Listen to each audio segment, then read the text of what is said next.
సాయుధ పోరాట యోధులు కృష్ణసాగర్ రామారావు 5వ వర్ధంతి.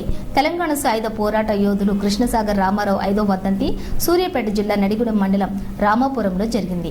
ఈ కార్యక్రమంలో పాల్గొన్న సిపిఎంఎల్ సీనియర్ నాయకులు ఏనుగుల వీరాంజనేయులు మాట్లాడుతూ స్వాతంత్ర్య సమరయోధులు కృష్ణసాగర్, జానయ్య, లక్ష్మమ్మ పెద్ద కుమారుడైన రామారావు భూమి కోసం, భుక్తి కోసం, పీడిత ప్రజల విముక్తి కోసం పోరాడినటువంటి రామారావు ఆశయాల సాధనకై ప్రతి ఒక్కరూ కృషి చేయాలని ఆయన పిలుపునిచ్చారు.